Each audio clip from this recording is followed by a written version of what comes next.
이제 로마서가 거의 마무리가 돼가죠. 바울이 로마서에서 하고 싶었던 이야기는 지난주로 사실은 다 끝을 냈습니다. 로마서에서 바울이 하고 싶었던 이야기를 세 가지 뽑자면 첫 번째는 십자가 복음입니다. 십자가 복음이 너를 살게 하라. 그 다음 메시지가 무엇이냐면 그 복음을 알았던 사람들은 예수 그리스도만으로 얻는 소망과 성령의 인도하심을, 도우심을 따라 사는 겁니다. 그리고 마지막 메시지가 무엇이냐면 삶의 메시지를 던지는데요. 그렇게 십자가의 은혜가 여러분들 한 사람 한 사람을 그리스도가 살았던 것처럼 살게 하라. 남을 먼저 생각하고 이해하고 우리가 받으며 그렇게 살라. 이것이 로마서에서 바울이 말한 메시지의 전체입니다. 그리고 나서 오늘 본문에서는 이제 여행 계획을 짜고 있습니다. 오늘은 다 여행 계획입니다. 이 여행 계획을 어떤 말씀으로 우리가 풀어갈 것인가, 그게 그렇게 쉽지는 않을 겁니다. 그래서 제가 질문 하나 할게요. 여행지를 더 재미있게 보는 방법이 무엇일까요? 여행지를 재미있게 보는 방법이요? 네? 안 들려요. 계획을 잘 해야 돼. 계획을 잘해요. 네. 계획을 잘하는 것 중에는 뭐가 들어갈까요? 공부해야죠. 네, 공부 맞습니다. 경치만 보는 것이 아니라 공부하고 그 속에 숨겨진 역사와 또 이야기를 찾는 겁니다. 그러면 그 여행지가 훨씬 더 재미있어집니다. 오늘 본문도 그렇습니다. 여행 계획 속에 들어있는 바울과 성도들의 모습에서 우리가 오늘 이 의미를 찾아갈 수 있을 것 같아요. 제가 독일에서 공부를 했습니다. 공부하던 시절에 먹고 살아야 되니까 저는 한국에서 한 푼도 안 받았거든요. 했던 일들 중에 하나가 가이드 일입니다. 제가 가이드계의 탑 1이었습니다. 다 알죠? 네, 뻥이라는 것도 알죠? 네. 아무튼 여행지를 짚어가는 일은 잘합니다. 그래서 예전 실력을 좀 한번 살펴서 여행지를 한번 짚어보도록 하겠습니다. 오늘 말씀 속에 들어있는 여행지의 순서는 이래요. 바울이 있는 곳에서 먼저 시작해야 됩니다. 혹시 바울이 있는 곳이 어딘지 여러분 아시나요? 오늘 바울이 있는 곳 이름을 자기가 직접 입으로 말하진 않아요. 그래도 혹시 여러분 아는 사람 있습니까? 없어요? 로마요? 로마에다 편지를 보냈는데 로마에 있었습니까? 가서 말하세요 그냥. 에베소요? 한 칸만 더 갑시다. 네, 고린도예요. 네. 저분은 지금 바이블 보다하는 게 지금 2년 다 돼가는 게 지금 엊그제 끝내신 분들 전부 손 들으세요. 네. 고린도입니다. 먼저 이 고린도에 있으면서 바울이 고린도를 떠나려는 이유를 한번 찾아봐야 되고요. 그 다음 떠나서 가려고 하는 것이 어디냐면 스페인과 로마예요. 왜 스페인과 로마를 가려고 하는지 그 이유를 우리가 한번 찾아봐야 될 거고요. 또 한 가지, 이 스페인과 로마로 가기 전에 들러야 할 곳이 있다고 얘기하는데 거기가 어디냐면 예루살렘입니다. 그래서 그 예루살렘에 가려고 하는 이유, 이 세 가지를 우리가 함께 오늘 살펴보았으면 좋겠습니다. 먼저 여행을 하려는 이유가 오늘 본문 속에 나와 있습니다. 그 이유가 뭐라고 얘기하냐면 이제는 이 지방에 일할 곳이 없고 이렇게 말을 합니다. 바울이 로마서를 쓰는 곳이 지금 고린도인데요. 이 고린도를 당시에는 지금으로서는 그리스 땅 안에 있어요. 이 그리스의 신약적인 명칭이 당시에는 뭐였냐면 마게도냐와 아가야이었습니다. 이 지역인 마게도냐와 아가야 지역에서는 나는 이제 더 이상 일할 곳이 없다 이런 뜻입니다. 그런데 사실은 그것만을 얘기하는 것이 아니라 사도 바울이 거기에만 있었던 것이 아니라 이미 시작했던 곳이 있어요. 어디냐면 그 이전서부터 다예요. 19절 말씀 한번 읽어보도록 하겠습니다. 같이 한번 저희가 읽어볼게요. 시작. 그리하여 내가 예루살렘으로부터 두루 행하여 일루리고까지 그리스도의 복음을 평만하게 전하였노라. 아멘. 어디서부터요? 예루살렘으로부터 어디까지요? 일루리고까지 그리스도의 복음을 전했다 이렇게 얘기하죠. 이 말씀이 어떻게 되냐면 지도에서 한번 보면요. 예루살렘은 가나안 땅에 있습니다. 어디서 보이는지 혹시 여러분들 지도에서 예루살렘 너무 작아서 안 보이죠? 네. 보여요? 네, 뒤에 있는 분들은요? 안 보이죠. 그래서 앞에 앉으라는 겁니다. 네. 예루살렘이 저 맨 밑에, 오른쪽 맨 밑에 있어요. 저기서부터 시작해서 이 사도 바울을 선교지로 보냈던 교회가 어디냐면 안디옥 교회입니다. 북쪽으로 조금만 쭉 올라가면 저기 빨간 점으로 안디옥 교회. 지중해의 꼭지점 정도에 있어요. 보이시나요? 네. 그리고 나서 이 길리기아, 갑바도기아, 갈라디아, 아시아라고 써있는 이 전체 지역이 어디냐면 소아시아라고 부릅니다. 지금이 어디예요? 터키 지역이죠. 이 지역을 전도 여행을 했고요. 그리고 건너가면 여기 마게도냐라고 써있고 밑에 고린도, 겐드레아라고 써있는 이 고린도가 지금 있는 곳인데요. 이 지역을 아가야라고 부르고 이 지역까지를 전체를 다 이야기하는 겁니다. 여기까지 나는 복음을 예루살렘으로부터 어디까지요? 일루리곤이라는데 일루리곤은 여기 없죠. 예, 전도 여행을 떠날 때 그 전도 여행에 일루리곤이라는 이름은 그때까지는 없었어요. 오늘 처음 나오는 이름입니다. 그게 어디쯤 있냐면 저 마게도냐에서 1차 전도 여행이라고 저기 그냥 제목 붙여놓고 있죠. 그거보다 조금 더 위에 있는 지역이에요. 예, 일루리곤이. 그러니까 이미 마게도냐 북쪽 전체까지 다 복음을 전했다 이런 뜻이 됩니다. 어떻게 전했냐고 돼 있냐면 19절 말씀해 보니까 편만하게 전하노라 이렇게 얘기합니다. 이게 무슨 뜻이냐면요, 복음을 전하고 또 부족한 것이 있으면 또 보충하고 또 채워가면서 다시 전하고 거의 완전하게 다 전했다 이런 뜻입니다. 지금 로마서를 쓰고 있는 이 고린도까지 사도 바울이 전도여행, 안디옥에 머물렀던 시간 빼놓고요, 전도여행을 통해서 움직였던 그 시간만 따져도 약 10년이 넘습니다. 그리고 그가 다닌 거리가 약 12,000km 정도 됩니다. 바울은요, 10년 넘게 12,000km가 되는 시간들을 지치지 않고 열정을 불태웠어요. 그래서 편만하게 보충하고 채우고 다시 애쓰고 3번이나 뺑뺑 돌면서 최선을 다한 결과를 자신은 뭐라고 표현하냐면 나는 더 이상 이곳에 일할 곳이 없다 이렇게 표현한 겁니다. 얼마나 멋진 고백입니까? 더 이상 일할 곳이 없다. 그런데 더 놀라운 것은요, 이 더 이상 일할 곳이 없다는 이 고백이 이 사역을 내가 한 것이 아니라 철저히 하나님이 하셨다고 사도 바울은 그렇게 고백하고 있다는 거예요. 지난주에 우리가 읽었던 본문 속에 이런 말씀이 있습니다. 바울은 자랑할 것이 있다고 얘기해요. 자랑하고 싶어 한다고 얘기합니다. 그러면서 자신의 자랑을 얘기하는데 어떻게 자랑하냐면요, 하나님은 나 바울에게 하나님께서 바울을 통해 역사하신 것 외에는 나는 말하지 않았다는 것을 자랑하고 싶어요. 또 모든 것이 그래서 하나님께서 당신이 주시는 말씀이고, 그리고 모든 것이 하나님께서 당신이 하게 하신 행위이고, 그리고 하나님의 표적과 기사이고, 그리고 성령의 능력으로 내가 이것을 다 하나님께서 이루셨다라는 것을 나는 자랑한다 이렇게 말한다는 겁니다. 모두 다 하나님이 하셨습니다 이렇게 고백한다는 겁니다.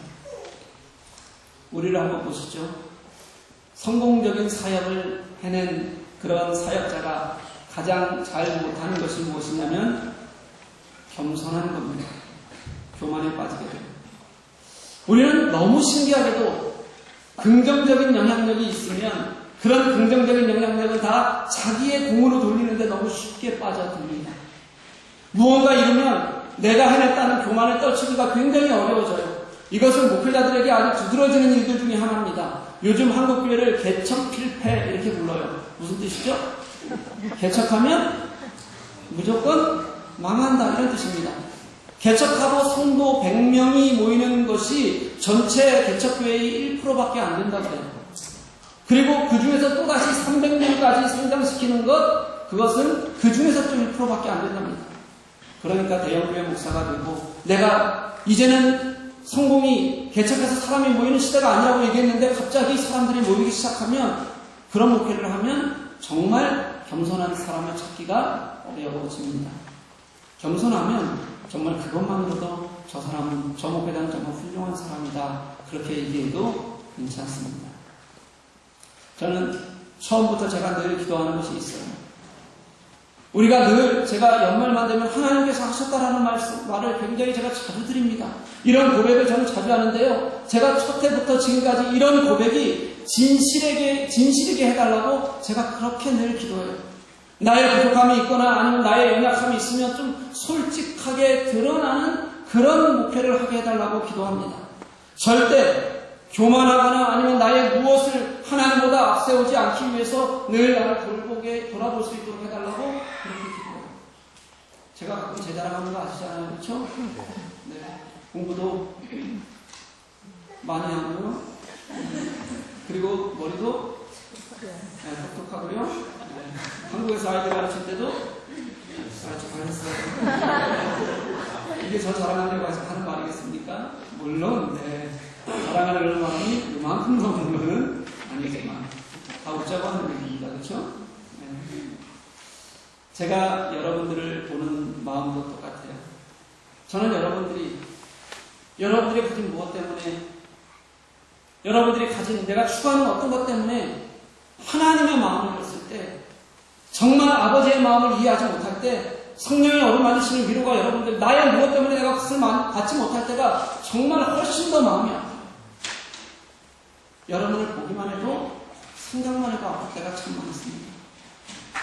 사랑하는 교회 여러분, 하나님이 하셨다는 것, 그 하나님과 내가 처음 고백하고 만나고 싶어 했고, 그래서 내가 좋았다고 말씀드렸던 그 하나님을 여러분 떠나지 않는 여러분들이 되시기를 간절히 소망합니다. 그 마음 가지셔야 돼요. 이거 한번 보실래요? 제가 읽어볼게요. 어느 순간 두 사람이 내부에 너무도 자연스럽게 기쁨이 넘쳐나는 바람에 두 사람의 얼굴엔 저절로 미소가 떠오른다.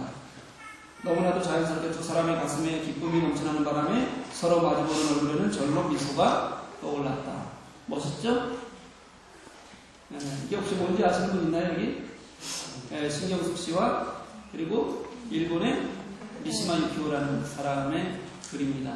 앞에 있는 게 신경숙 씨 그리고요, 뒤에 있는 게 일본 미시마 유키오의 글이에요. 하나는 신경숙 씨의 전설에 나오는 소설이고, 하나는 일본 작가의 오국에 나오는 소설입니다. 어때요? 닮았나요? 안 닮았나요? 네. 저 문장이 서로 모르는 상태에서 전혀 보지 않은 상태에서 똑같이 나올 수가 있을까요? 예, 뭐 당연히 불가능할 겁니다. 이것보다 훨씬 더 길고 그리고 보지 않았으면 도저히 할 수 없는 그런 문장이 더 있는데, 원래는 이것보다 더 적나라한 문장이 있는데 이게 성적인 묘사가 좀 있어요. 그래서 제가 하나가 보여드리지를 못하는 겁니다. 이때 신경숙 씨가 대답한 게, 처음에는 나는 오국이라는 소설을 본 적도 없다. 나중에 문제가 커졌어요. 그러자 이 신경숙 씨가 했던 얘기가, 표절이라는 지적이 맞는 것 같다. 하지만 나는 본 적이 없는데 이제 나도 내 기억을 믿을 수 없다. 이렇게 애매하게 대답했어요. 저는 신경숙 씨에 대해서는 제가 책을 좋아하는 작가이긴 하지만 별로 그렇게 생각이 없습니다. 제가 가지고 있는 생각의 큰 부분은 이 창작가 부평사라는 이것을 출판해낸 출판사입니다. 거기서 저는 절망을 좀 보게 됩니다. 이 창비라는 이 출판사는요, 창비하면 먼저 생각하게 되는 게 백낙창 선생이에요. 그분을 먼저 떠올리게 됩니다. 그만큼 민중과 서민의 편에서 시작했던 그런 출판사고 보등 출판사였어요. 그런 창비가 이제 문화 권력이 되어서 이 표절의 문제를 옹호하고 있다는 겁니다. 뭐 때문일까요? 돈 때문이죠. 엄마를 부탁해 보셨어요? 가지고 있으신 분이 혹시? 네, 여기도 여러분 있죠. 몇 부가 팔렸냐면 지금 한 230만 부가 팔렸습니다. 이것으로 출판사가 벌어들인 돈이 약 200억이 넘습니다. 한 권으로 출판사 하나가. 그 책이 창비에서 나왔거든요. 근데 그것만 낸 게 아니라 수없이 많은 책들을, 신경숙 책들을 냈죠. 그만큼 신경숙이라는 큰 권력에 그냥 숙이고 들어가는 겁니다.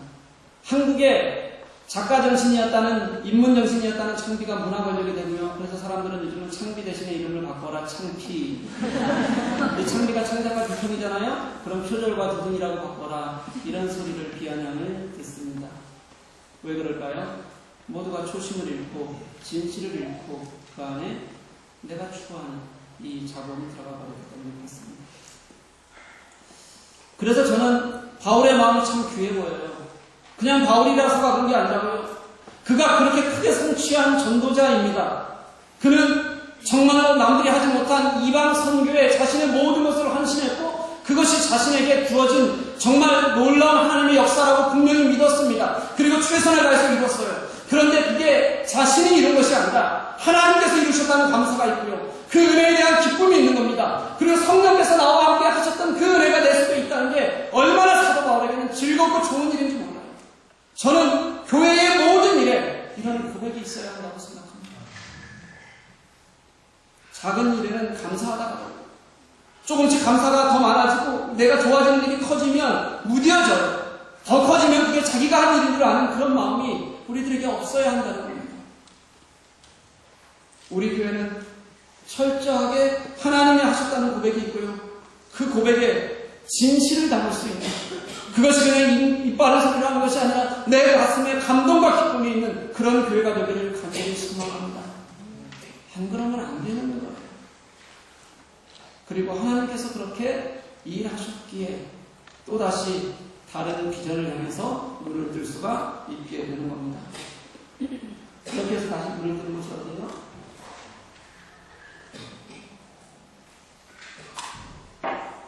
바로 로마와 스페인이라는 비전을 세우게 됩니다. 오늘 말씀을 보니까 가고 싶은 것은 스페인인데 그 스페인이 최종 목적지는 아니고요. 중간 기착지가 하나 있어요. 거기가 어디냐면 로마입니다.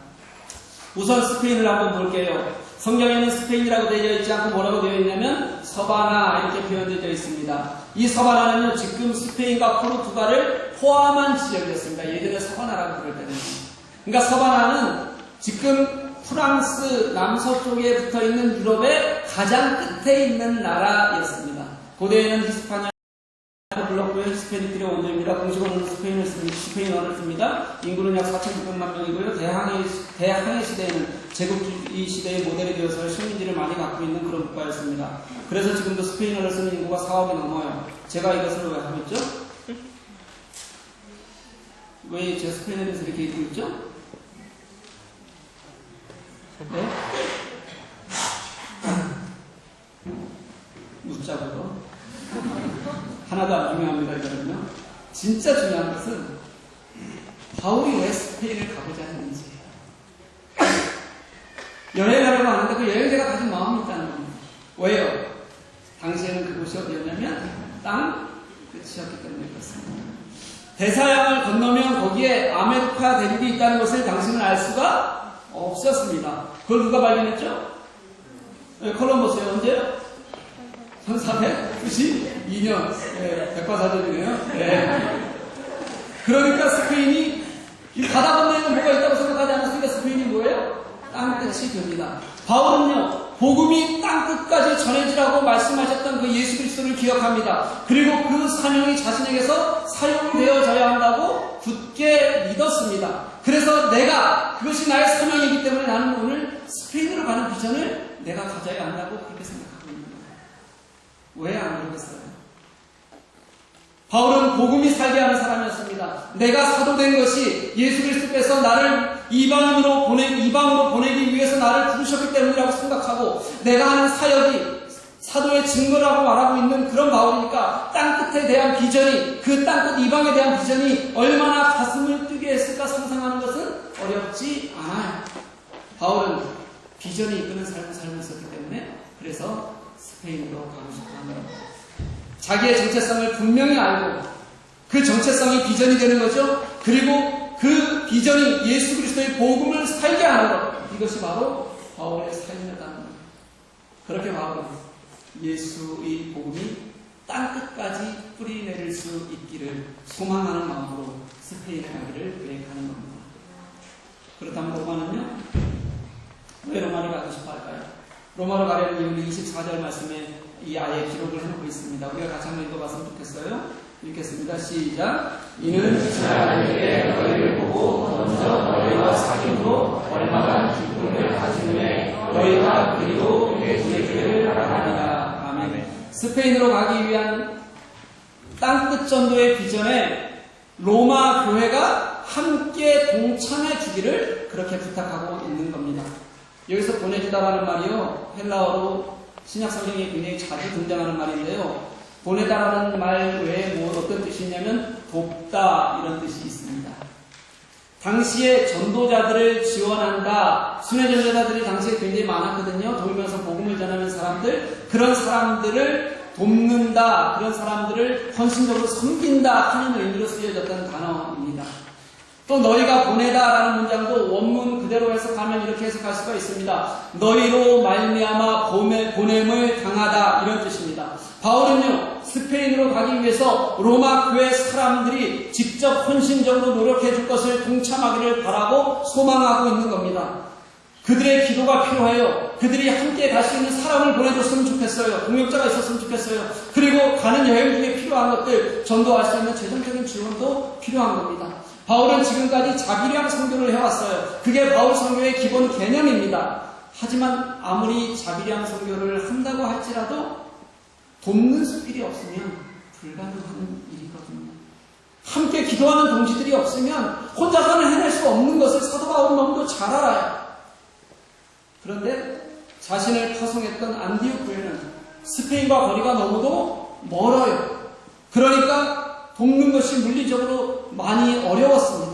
그래서 바울은 이제 로마 교회가 가진 비전을, 자신이 가진 비전을 로마 교회가 함께 가지고 스페인 선교까지 나아가기를 바라는, 동참하기를 기대하는 마음으로 그렇게 로마에 부르려고 하는 거예요. 사랑하는 교회 여러분, 같은 비전을 품어요.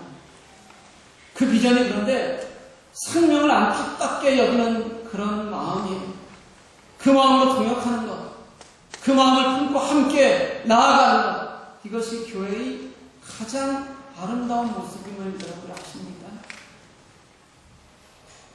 결론적으로 말하면요, 바울은 스페인으로 가지 못합니다.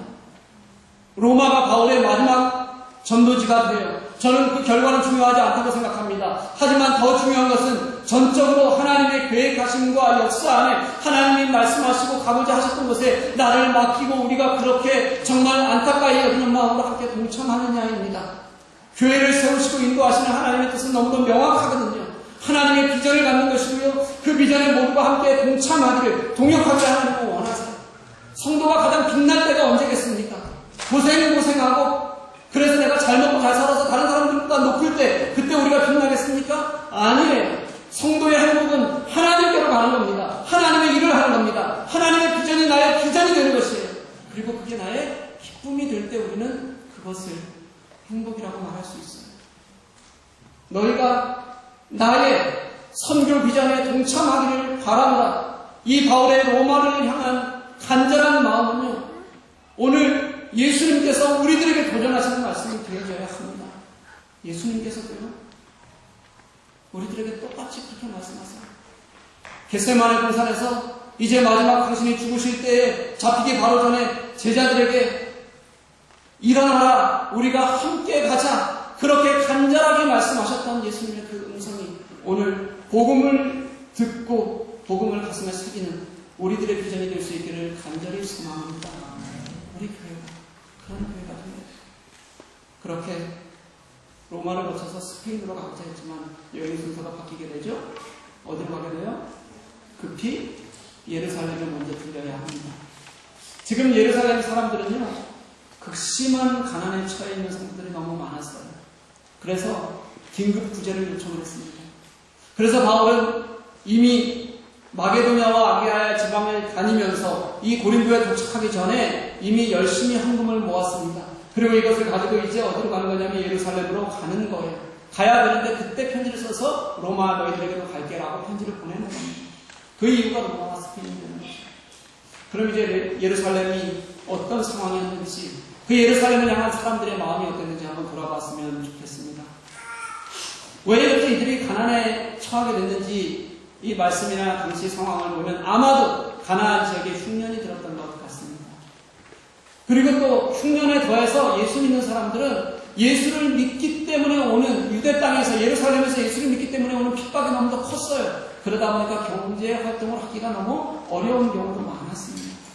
그러니 점점 어려워지고 정말 차마 눈에 뜨고 볼 수 없는 상황에서 긴급 요청이 있었을 겁니다.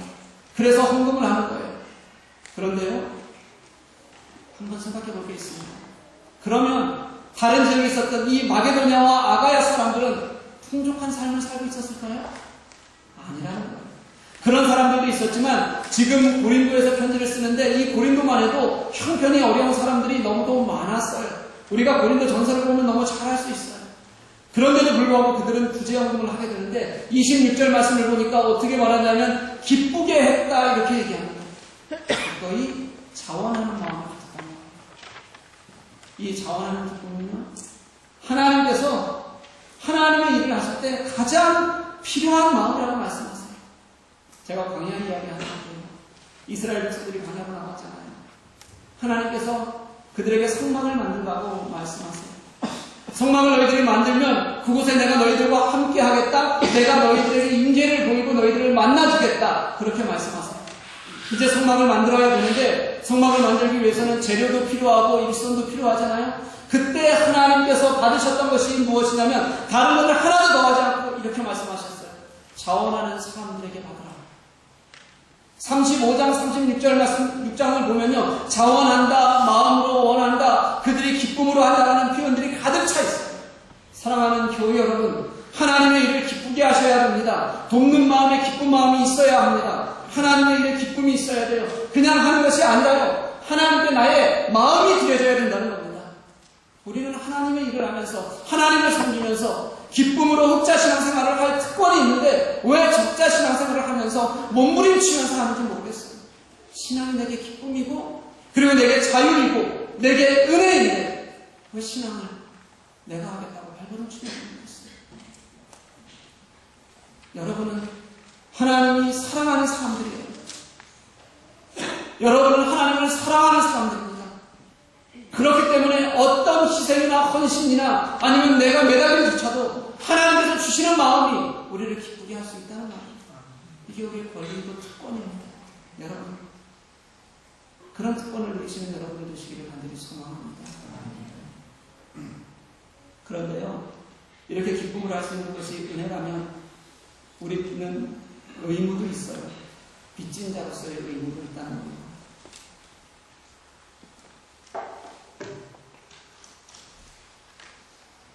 27절 말씀을 보면 바울은 이방 교회가 예루살렘 교회에 빚을 졌다 이렇게 말합니다.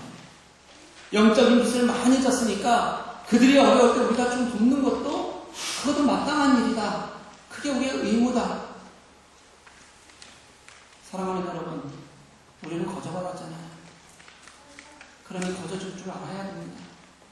거기에는 거저주는 것에는 선교적인 사명도 있고요, 구제도 있고요, 헌신도 있고요, 돌봄의 사명도 있어요. 우리가 받기만 하고 내놓지 않는 것은 정말 창피한 일입니다. 더구나 생명을 거저받은 사람들이라고 우리가 그렇게 우리를 얘기하는데 겨우 물질에 매여서 나누기를 거부하면 우리가 얻었다고 얘기하는 그 생명의 가치는 과연 어떤 걸까요?